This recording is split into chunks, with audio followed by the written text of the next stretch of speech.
Total 41 days रह चुके हैं आपके मैथमेटिक्स के एग्जामिनेशन में। अगर हम सीबीएसई की बात करें, चाहे आपका स्टैंडर्ड का मैथमेटिक्स हो, चाहे आपके पास बेसिक मैथमेटिक्स हो, दो तरीके के स्टूडेंट्स इस वीडियो को देख रहे होंगे। एक जिनको बहुत सारा टेंशन है कि यार मैथमेटिक्स है, हमने कुछ भी स्टडी नहीं किया, किस तरीके से करें, और करीब करीब हमारे पास 1 मंथ ही बाकी है। और दूसरे बच्चे वो होंगे जिनकी प्रिपरेशन बहुत बढ़िया चल रही है, जिन्होंने पीवाईक्यूज भी लगाया, एनसीईआरटी भी लगाया, और भी कोई रेफरेंस बुक अच्छे से फॉलो किया होगा। तो दोनों बच्चों के लिए वीडियो बड़ा हेल्पफुल है, क्योंकि हम यहाँ पे NCERT along with the last previous year question paper को डिस्कस करेंगे। और खास बात यह है कि इस सीरीज में हम आपका ज्यादा टाइम नहीं लेंगे, करीब करीब हर एक लेक्चर को हम 30 मिनट तक बाउंड अप करेंगे, और मैं कोशिश करूंगा कि आपको 30 मिनट में सारे कॉन्सेप्ट और क्वेश्चंस को समझा सकूं। तो आइए शुरू करते हैं इस सेशन को, समझने की कोशिश करते हैं कि एग्जैक्टली कैसे आप लोग पॉलिनोमियल को एक सिंपल वे में सोल्व कर सकते हो। तो चलिए फ्रेंड्स शुरू करते हैं। बिल्कुल पहले कुछ बेसिक्स बातों का ध्यान रखेंगे। देखो यार, अब हमारे पास इतना टाइम बिल्कुल भी नहीं है कि हम एक एक डेफिनेशन को समझे, एक एक कॉन्सेप्ट को समझे। जितना हमारे लिए यूजफुल रहेगा, जो एग्जामिनेशन में जो जो चीजें आएंगी, हम उसी के हिसाब से सारी चीजों को करते चलेंगे। तो जैसा कि आपको पता है, चैप्टर का नाम है पॉलिनोमियल, और आपको बिल्कुल सिंपल तरीके से मैं समझाता हूं। जैसे यहाँ पे मैंने एक रेफरेंस लिया हुआ है, मैंने कंसीडर कर लिया पी एक्स बराबर है, आपका क्या दिया हुआ है, ए एक्स प्लस में बी। ये कोई भी एक पॉलिनोमियल है। अब ध्यान से देखोगे तो यहां पे आपको एक दिखेगा एक्स। एक्स को बोलते हो आप लोग यहाँ पे वेरिएबल टर्म। वेरिएबल टर्म्स वो होती है जिनकी वैल्यू बदलती रहती है। एक्स भी हो सकता है, वाई भी हो सकता है, और जेड भी हो सकता है। मान लो ये पूरा एक्सप्रेशन अगर आपका वाई में होता तो हम लोग लिखते हैं पॉलिनोमियल इन वाई, और इसको कैसे लिखा जाता है, ऐसे लिखा जाता है ए वाई प्लस में बी। और यहां पे आप लोग देखोगे तो बी है आपका कांस्टेंट टर्म। यस, ये क्या है आपकी कांस्टेंट। जस्ट लाइक जितने भी न्यूमेरिकल्स होते हैं 1 2 3 4, वो क्या होते हैं आपके कांस्टेंट। अच्छा, ए अगर इंडिविजुअल एग्जिस्ट करता, सिर्फ ए होता तो कांस्टेंट होता, लेकिन ये एक्स के साथ आया है, इसलिए हम इसको बोलेंगे कोएफिशिएंट्स। हम इसको क्या बोलेंगे, कोएफिशिएंट ऑफ, जिसके साथ इसकी मल्टीप्लाई हो रही है। जैसे ये किसका कोएफिशिएंट हो जाएगा, कोएफिशिएंट ऑफ एक्स, तो ये क्या हो जाएगा आपका कोएफिशिएंट। 3 टर्म से आपकी, पहला क्या बताया मैंने आपको, पहला बताया कि कांस्टेंट का मीनिंग क्या होता है। तो कांस्टेंट का क्या मीनिंग होता है, इंडिविजुअली जो नंबर एग्जिस्ट करेगा वो कांस्टेंट होगा। कोई भी नंबर अगर वेरिएबल के मल्टीप्लाई में आ गया तो वो उसका कोएफिशिएंट बन जाता है। आई होप कि क्लियर हो गया होगा।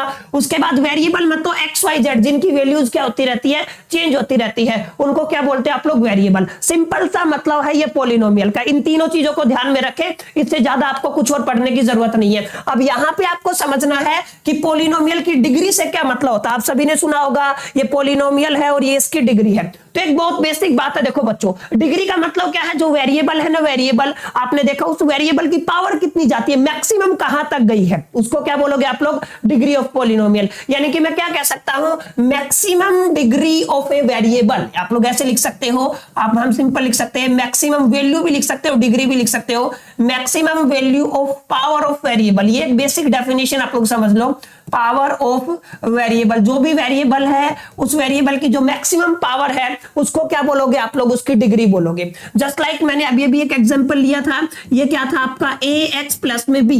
अगर आप लोग ध्यान से देखोगे तो इस पॉलिनोमियल के केस में हमारा डिग्री कितना बन रहा है, डी से रिप्रेजेंट करूंगा, 1 डिग्री बन रहा है। आई होप कि क्लियर हो गया होगा। ऐसे ही मैं एक दूसरा एग्जांपल ले लूं, जैसे मैंने यहां पे एक दूसरा एग्जांपल लिया है, ए एक्स स्क्वायर प्लस में बी एक्स और प्लस में कितना हो गया सी। अब ये एक आपका दूसरा पॉलिनोमियल है। इस दूसरे पॉलिनोमियल में वेरिएबल आपका एक्स ही है, आपको क्लियर दिख रहा होगा, लेकिन एक बार पावर इसकी 1 है और एक बार 2 है। हमने क्या बोला, मैक्सिमम उठाना है। मैक्सिमम कितना है, 2, यानी कि यहाँ पे डिग्री की वैल्यू कितनी आ जाएगी, यहाँ पे इस पॉलिनोमियल का डिग्री कितना हो जाएगा, 2। ऐसे अगर मैं बात करूं, जैसे अगर आप लोग लिखते हो ए एक्स क्यूब प्लस में बी एक्स स्क्वायर प्लस में सी एक्स और प्लस में कितना हो जाएगा आपका डी, ये एक अलग तरीके का पॉलिनोमियल है। यहां पे आप मैक्सिमम पावर देखोगे 3, तो इसकी डिग्री कितनी हो जाएगी, 3। आई होप कि क्लियर हो गया होगा कि डिग्री का मीनिंग क्या होता है, कैसे आप लोग निकालते हो। आपके सिलेबस में 3 यानी कि क्यूबिक पॉलिनोमियल तक ही है।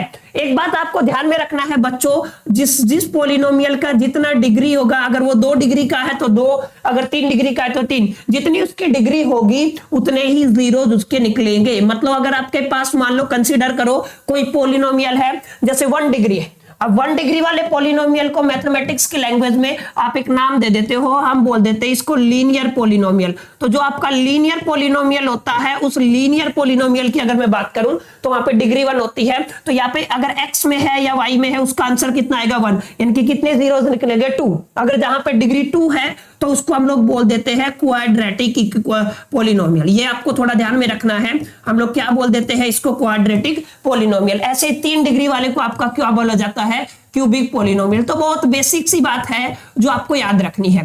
पहला लीनियर डिग्री 1, उसके जीरोस भी 1 होंगे। अगर 2 डिग्री है तो उसको क्या बोलोगे, क्वाड्रेटिक, और वहां पे जीरोस भी कितने होंगे, 2 होंगे। और तीसरा क्या है, क्यूबिक पॉलिनोमियल, वहां पे कितने जीरोस होंगे, 3 जीरोस होंगे। आई होप कि ये सेकंड चीज क्लियर होगी। डिग्री का मतलब जो वेरिएबल है आपका पॉलिनोमियल, आप ऐसे भी लिख सकता है वो, जैसे पॉलिनोमियल इन y लिख दिया तो अब आपको y की पावर चेक करनी है। जैसे मैंने लिख दिया पॉलिनोमियल इन z, तो अब किसकी चेक करनी है, z की। मेरा कहने का मतलब क्या, जो वेरिएबल टर्म है उसकी मैक्सिमम पावर बच्चों कहां तक गई है, वो रिप्रेजेंट करेगा उस पॉलिनोमियल की डिग्री को। ये सेकंड आर्टिकल है। अब थोड़ा आगे चले तो ये थोड़ा एक इंपॉर्टेंट टर्म है, आपको थोड़ा समझना है। यहां पे पूछेगा, कोफिशिएंट हम पढ़ चुके हैं। जीरोस का मतलब क्या होता है, जीरोस का मतलब है जो आपके पॉलिनोमियल है बच्चों, उस पॉलिनोमियल में जो वेरिएबल आ रहा है, जैसे एक्स वाई जेड अगर मैं बोलूं, मान लो कोई भी ले लो, एक्स ले लो, वाई ले लो या फिर जेड ले लो, जो भी आपका वेरिएबल आ रहा है उसकी क्या वैल्यू पुट करे कि पूरा का पूरा जो एक्सप्रेशन है ना, यानी कि आपका जो कंप्लीट एक्सप्रेशन है, जो आपका कंप्लीट पॉलिनोमियल है, वो क्या बन जाए, 0। अगर आपका कंप्लीट एक्सप्रेशन 0 बन जाता है तो उसको क्या बोलोगे, जीरोस ऑफ पॉलिनोमियल। और ये जीरोस ही बोल दो, चाहे आप लोग इसको बोल सकते हो, यहाँ पे आप लोग रूट्स भी बोल सकते हो, एक ही बात है। तो बहुत सारी किताबों में आपको रूट्स के नाम से भी मिलेगा और बहुत सारी किताबों में जीरोस के नाम से भी मिलेगा। मतलब पॉलिनोमियल जैसे मैंने लिख दिया, आपका मान लो लिख दिया मैंने 2x + 4, ये आपका कोई भी पॉलिनोमियल है। इस पॉलिनोमियल में x की क्या वैल्यू पुट करें कि पूरा का पूरा एक्सप्रेशन क्या हो जाए, 0। तो निकालते कैसे हैं, बिल्कुल सिंपल है, हमें पूरे एक्सप्रेशन को 0 करना है। तो मैंने क्या लिखा, 2x + 4 बराबर है 0, पॉजिटिव टर्म इधर आएगी तो नेगेटिव हो जाएगी, यानी कि मैं कह सकता हूं 2x बराबर है -4। मल्टीप्लाई वाली टर्म इधर ले आओ, डिवाइड में आ जाएगी, -4 डिवाइडेड बाय 2 कितना हो गया, 2, यानी कि x की वैल्यू कितनी आ गई, -2। यानी कि अगर आप यहां पे इस एक्सप्रेशन में x को -2 पुट करते हो तो जो आपकी कंप्लीट वैल्यू है बच्चों इस एक्सप्रेशन की, वो कितनी हो जाएगी, आपकी 0 हो जाएगी। तो ये मतलब है आपका 0 या फिर रूट। फिर मैं क्लियर कर रहा हूं, बहुत सारी किताबों में आपको रूट्स बोलेगा, बहुत सारी किताबों में आपको जीरोस बोलेगा। और ये कितने होंगे मैंने पहले भी क्लियर किया है, जितनी उसकी डिग्री होगी उतने ही क्या होंगे, जीरोस होंगे। आई होप कि क्लियर हो गया होगा कैसे कैसे करना आपको। अब थोड़ा आगे चले, ज्योमेट्रिकल मीनिंग ऑफ पॉलिनोमियल। जैसे ज्योमेट्रिकल मीनिंग का मतलब क्या है, बिल्कुल सिंपल समझो। अब यहां पे 2 तरीके की एक्सिस है आपकी, एक एक्स एक्सिस है और एक वाई एक्सिस है।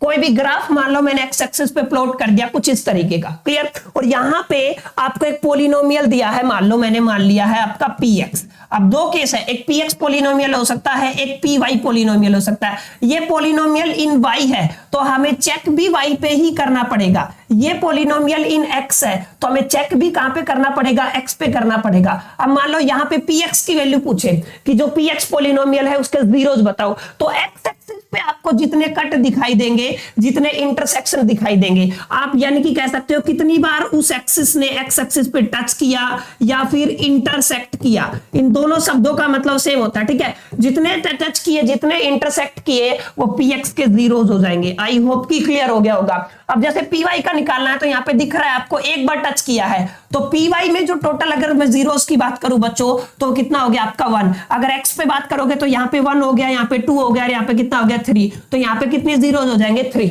आई होप कि क्लियर हो गया होगा। x एक्सिस पे पूछे, px की टर्म में पूछे तो x पे कितनी बार टच किया, अगर y की टर्म में पूछे तो y पे कितनी बार टच किया, दैट्स इट। इससे ज्यादा कुछ और नहीं होता है, क्लियर। ये आई होप कि क्लियर हो गया होगा। इसी फॉर्मूले पे बेस्ड बच्चों आपकी 2.1 एक्सरसाइज है। अब आपको क्लियर एक चीज पे ध्यान देना है कि यहाँ पे क्या पूछा गया है, जीरोस। दूसरा शब्द वो क्या लिख सकता था, वो पूछ सकता था आपसे रूट्स, नो प्रॉब्लम, एक ही बात थी।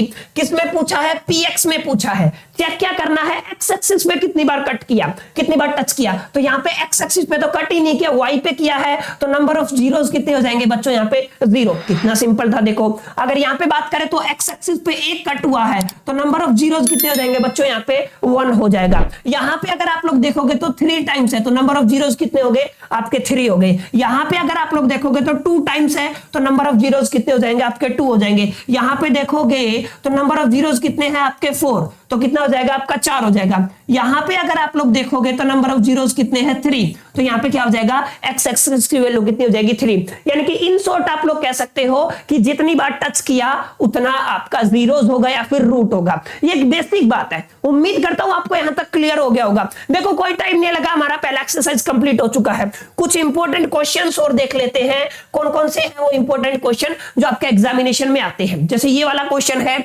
आपको दिया हुआ है एक 0 दिया हुआ, एक 0 मतलब अगर इस एक्सप्रेशन को इसमें पुट करें तो कंप्लीट वैल्यू कितनी हो जाएगी 0। यानी कि अगर मैं इस px की वैल्यू को किसके इक्वल पुट कर दूं 0 के, तो वो क्या होगा उसका 0 होगा और उसकी वैल्यू कितनी ही दी है 2। तो एक्सप्रेशन देखो बच्चों क्या है, एक्स स्क्वायर प्लस में 3x प्लस में k और किसके इक्वल पुट करनी है 0 और इसकी वैल्यू x की वैल्यू दी कितनी हुई है 2। तो ये मैं यहाँ पे पुट कर दूंगा। देखो x की जगह कितना पुट करना है तो 2 का स्क्वायर हो जाएगा 3 मल्टीप्लाई बाय 2 और प्लस में k is equal to the 0। अब 2 जा कितना हो गया आपका 4, 3 जा कितना हो गया 6 प्लस में k is equal to the 0। 6 और 4 कितना हो गया बच्चा आपका 10 प्लस में k बराबर है 0 और प्लस वाली डिजिट इधर आएगी तो क्या हो जाएगी नेगेटिव, यानी कि k क्या कह सकते हैं -10। तो ये हो गया आपका आंसर। और अगर आप लोग ध्यान से देखोगे तो ये आपका सीबीएसई 2010 लेटेस्ट में आया हुआ क्वेश्चन है, बिल्कुल सिंपल।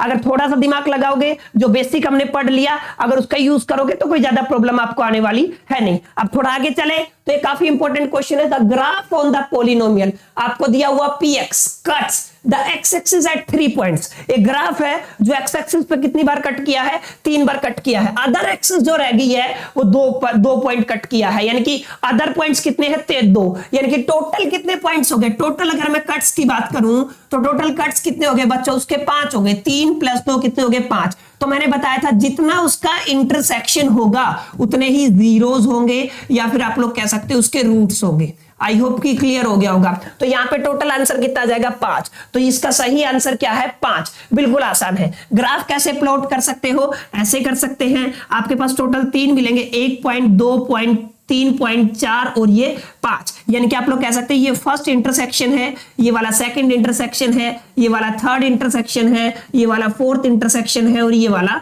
फिफ्थ इंटरसेक्शन है। तो टोटल अगर आप लोग जीरोस की बात करोगे तो इंटरसेक्शन की इक्वल हो जाएगा और कितना हो जाएगा आपका वो बच्चा टोटल 5 हो जाएगा। बिल्कुल आसान से क्वेश्चन था, इसमें पैनिक होने की कोई बात ही नहीं थी। ऐसे ऐसे क्वेश्चन सीबीएसई हमेशा आपसे पूछेगा। अब थोड़ा आगे चले तो आप लोग ध्यान से देखो, relation between zeros and the coefficient of quadratic polynomial. Quadratic polynomial मतलब जिसका डिग्री कितना होता है 2 होता है, यानी कि वेरिएबल एक रहेगा लेकिन डिग्री कितनी रहेगी 2 रहेगी। तो पहले तो आप लोग समझो इसका जर्नल एक्सप्रेशन क्या होता है। इसका जर्नल एक्सप्रेशन होता है क्वाड्रेटिक पॉलिनोमियल का ax स्क्वायर प्लस में bx और प्लस में c। ये हो गया आपका। अच्छा, अगर मैं यहाँ पे 2-3 चीजों को मेंशन करना चाहूं, कोफिशिएंट ऑफ x स्क्वायर आपको निकालना है और उसके बाद क्या निकालना है आपको कोफिशिएंट ऑफ x निकालना है और उसके बाद आपको लिखना है यहाँ पे कांस्टेंट टर्म क्या है। तो अगर आप लोग ध्यान से देखोगे x स्क्वायर का कोफिशिएंट a है, x का कोफिशिएंट b है, कांस्टेंट कितना है c। ये 3 चीजें हैं, इन तीनों के बारे में बात किया है। उसके बाद आपने क्या बात किया है कोफिशिएंट। अब यहाँ पे मैं अगर क्वाड्रेटिक है तो 2 कोफिशिएंट जो जीरो जो मान लेता हूं, एक अल्फा है और दूसरा क्या है आपका बीटा। क्लियर, एक अल्फा है और दूसरा क्या है आपका बीटा। ध्यान से समझना, काफी इंपॉर्टेंट क्वेश्चन है। तो यहाँ पे इन दोनों के बीच में रिलेशन बताना। रिलेशन बिल्कुल आसान है, आपको याद में रखना है कि अल्फा प्लस में बीटा एक चीज ये होती है और एक होता है आपका अल्फा डॉट में बीटा। अब अल्फा प्लस बीटा क्या होता है -b अपॉन में a और अल्फा डॉट बीटा क्या होता है आपका c अपॉन में a। अब अगर एक साइड में देखोगे तो आपको एक चीज क्लियर दिखेगी कि ये वाली जो साइड है ये किसको रिप्रेजेंट करती है कोफिशिएंट को। क्लियर, और ये वाली साइड किसको रिप्रेजेंट करती है जीरोस को। ठीक है, और यहां पे है ये जीरोस का सम, यानी कि मैं इसको बोल सकता हूं sum of zeros. Yes class, या सम ऑफ जीरोस हम ऐसे बोल सकते हैं, sum of zeros. S O Z कह दो, ठीक है, या फिर ये एक सम है, ये क्या है आपका जोड़ है, प्लस है, और ये है आपका प्रोडक्ट, ये क्या है आपका प्रोडक्ट ऑफ जीरोस।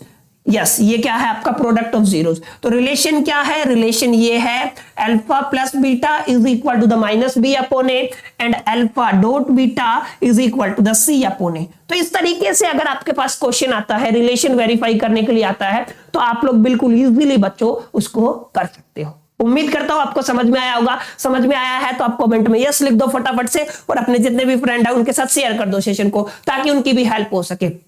अब यहां पे आपको दिखेगा sum of zeros and product of zeros, ये दो चीजें हैं। अब आप एस पी ओ आर का मतलब क्या है, आप लोग ऐसा कंसिडर कर सकते हो, हम यहाँ पे किसकी बात कर रहे हैं, हम लोग यहाँ पे प्रोडक्ट की बात कर रहे हैं। एस का मतलब क्या होता है, सम, तो हम किसकी बात कर रहे हैं, सम की बात कर रहे हैं। क्लियर, सम ऑफ रूट्स बोल सकते हो आप लोग, ये ठीक है, सिंपल है, सम ऑफ रूट, और प्लस में यहाँ पे क्या है आपका प्रोडक्ट ऑफ रूट। तो आर का मतलब आप लोग रूट ले सकते हो या फिर जीरोज ले सकते हो। ऐसा क्वेश्चन जनरली आपको आपके एग्जामिनेशन में देखने को मिल सकता है। जैसे यहाँ पे मैं बात करता हूं, आपका एक पोलिनोमियल इन एक्स है, तो क्या दिया हुआ है, एक्स स्क्वायर माइनस 7x और प्लस में 2। क्लियर, आई होप कि हो गया होगा, समझ में आ गया होगा। तो सम का मतलब क्या था, अल्फा प्लस बीटा, और प्रोडक्ट का मतलब क्या था, अल्फा डॉट बीटा। इसके लिए क्या फॉर्मूला था, माइनस बी अपॉन में ए, माइनस लगा दिया, बी की वैल्यू कितनी है 7, सॉरी -7 अपॉन में ए की वैल्यू कितनी है 1, तो कितना आ गया आपका 7 आ गया। आई होप कि क्लियर हो गया होगा। ऐसे ही अगर मेरे को अल्फा डॉट बीटा निकालना, तो क्या आ जाएगा आपका ये सी अपॉन में, सी की वैल्यू कितनी है 2, ए की वैल्यू कितनी है 1, तो कितना जाएगा आपका 2। यहां पे आप लोग लिख सकते हो, ये है आपका S O R sum of roots, और ये क्या है आपका product of root. I hope कि क्लियर हो गया होगा। That's it। अब थोड़ा आगे चलोगे तो जैसे ये है आपका माइनस एक्स स्क्वायर, अगर यहाँ पे x नहीं है तो 0x लिख दूं, और प्लस में 2 इज इक्वल टू द 0। आप इसको कर सकते हो। अच्छा, ये SOR और POR कभी भी क्वाड्रेटिक इक्वेशन पे नहीं लगता है। सीबीएसई में कंफ्यूजन के लिए दे देता है कभी कभी एग्जामिनर कि यहाँ पे क्यूबिक पे लगाओ, क्यूबिक पे नहीं लगेगा। ये जो सम ऑफ प्रोडक्ट है और जो आपका product of sum of roots और प्रोडक्ट ऑफ रूट है, ये केवल और केवल हम किसकी बात कर रहे हैं, क्वाड्रेटिक इक्वेशन की बात कर रहे हैं बच्चों। तो किसके ऊपर अप्लाई करना है आपको, केवल और केवल क्वाड्रेटिक इक्वेशन पे। ऐसे इसको सोल्व कर लोगे, ऐसे ही कर लोगे। क्वाड्रेटिक इक्वेशन डिग्री 2 पे लगाओगे तो आसान है, उसके अलावा क्यूबिक पे लगाने की कोशिश मत करना, आपका आंसर नहीं आएगा। वहां पे नॉट वैलिड लिख दो, सिंपल एक शब्द है वो, यहाँ पे क्या लिखोगे आप लोग, नॉट वैलिड। किसके ऊपर वैलिड नहीं है ये not valid on cubic polynomial. हम किसकी बात कर रहे हैं, क्यूबिक पोलिनोमियल की बात कर रहे हैं। तो क्यूबिक पोलिनोमियल के ऊपर ये वैलिड नहीं होता है।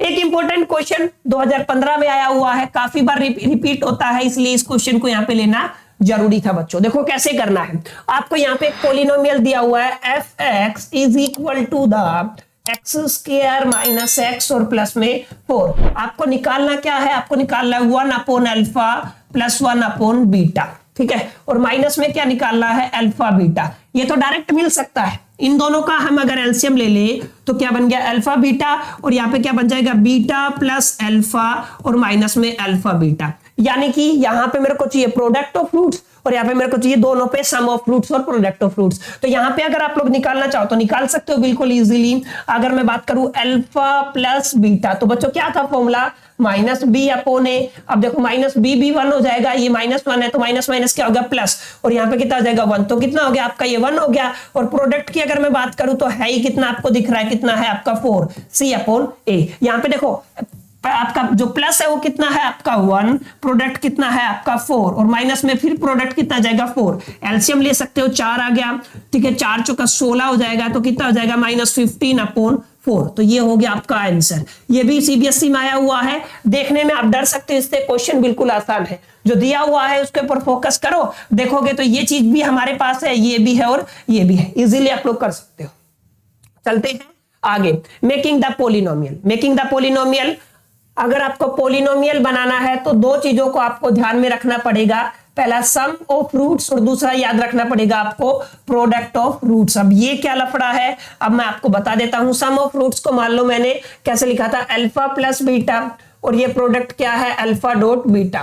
तो जब भी आप लोग पोलिनोमियल बनाते हो, जब भी आप लोग पोलिनोमियल का मेकिंग करते हो, उस मेकिंग में क्या होगा, हम कैसे लिखेंगे, एक्स स्क्वायर इंटू में हम एक्स स्क्वायर फिर आएगा माइनस में, फिर x into alpha plus beta और फिर प्लस में कितना आ जाएगा आपका alpha dot beta is equal to the 0। ये फॉर्मूले का यूज करेंगे हम लोग मेकिंग ऑफ पॉलिनोमियल में। जैसे मैंने बोल दिया आपका सम भी कितना है 1 और प्रोडक्ट भी कितना है 1, तो क्या कहेंगे x square minus x into 1 और प्लस में 1, ये क्या बन जाएगा x square minus x plus में 1। ये हो गया है तुम्हारा आंसर। आई होप कि क्लियर आपको समझ में आ गया होगा। तो यहाँ पे मेकिंग से क्वेश्चन आ सकता है, ठीक है।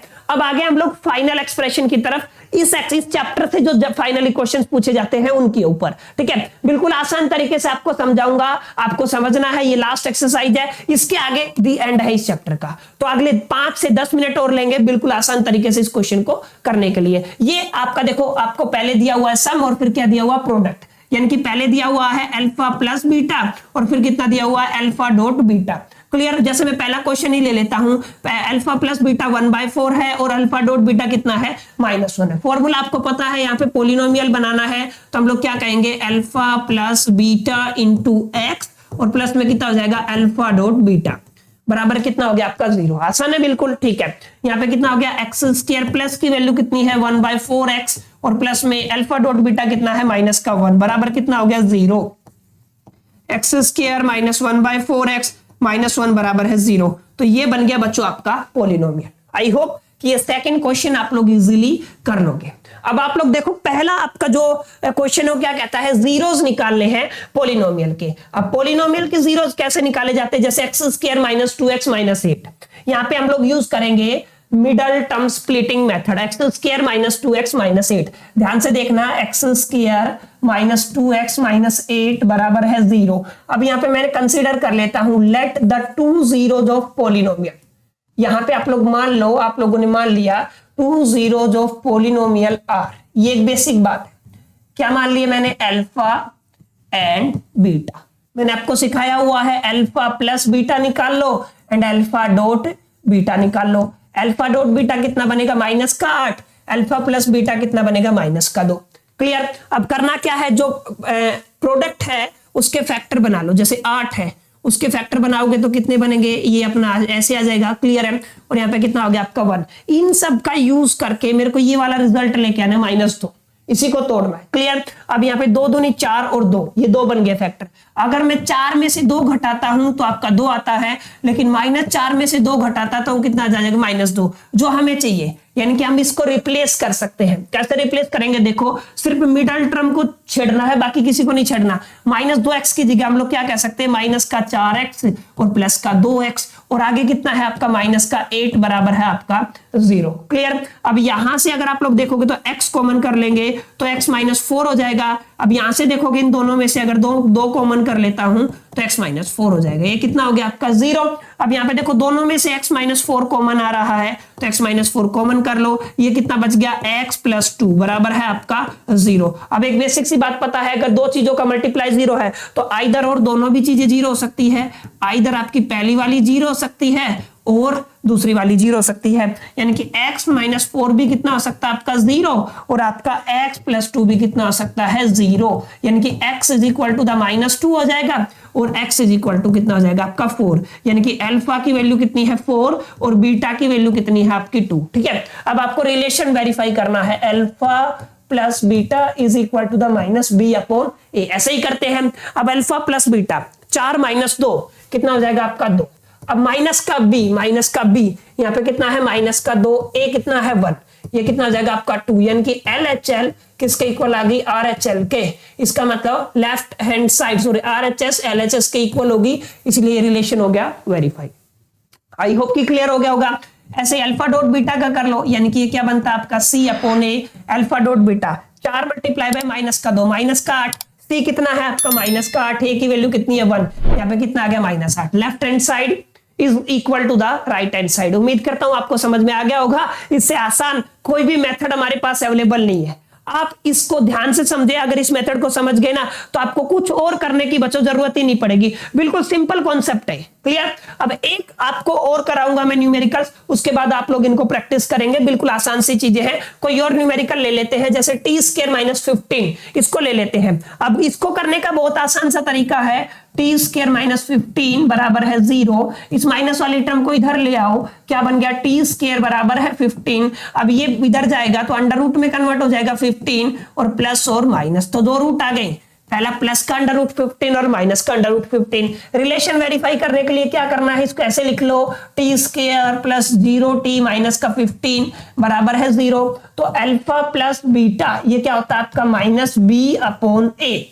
अब इन दोनों प्लस माइनस को जोड़ोगे तो कितना हो जाएगा 0, और देखो माइनस बी की वैल्यू भी कितनी है 0, तो कितना आ गया आपका 0 आ गया। ऐसे ही आप लोग क्या कह सकते हो, alpha dot beta is equal to the c upon a. Alpha plus minus minus हो जाएगा, under root 15 multiply by under root 15, तो कितना आ जाएगा आपका ओनली 5 माइनस का 15 आ जाएगा, ठीक है। सी की वैल्यू कितनी है माइनस 15 अपॉन में कितना है 1, तो ये कितना आ गया आपका माइनस का 15। आई होप कि क्लियर हो गया होगा। तो ऐसे सिंपल तरीके से आप लोग कर सकते हो। तो ऐसे क्वेश्चन भी हैं, और आपको पता है सिंपल जो मैंने अभी अभी आपको कराया वैसे क्वेश्चन भी है। क्लियर। उम्मीद करता हूं बच्चों आपको ये जो अगला हमारा सेशन था 25-30 मिनट का आपको पसंद आया होगा, काफी वैल्यूज ऐड की होंगी, जो भी आपके दिमाग में डाउट थे सारे क्लियर हो गए होंगे। अगर आपको कहीं पे भी 1% भी ये सेशन अच्छा लगा तो आप डेफिनेटली वीडियो को लाइक कर सकते हो, अपने फ्रेंड के साथ शेयर कर सकते हो, और अगर आप चैनल पर नए हो तो सब्सक्राइब कर सकते हो। बाकी मिलते हैं आगे इसी सीरीज की सेकंड कड़ी में, जहां पे हम लोग अगले चैप्टर को करेंगे लीनियर इक्वेशन विद 2 वेरिएबल्स। तब तक के लिए मेरी तरफ से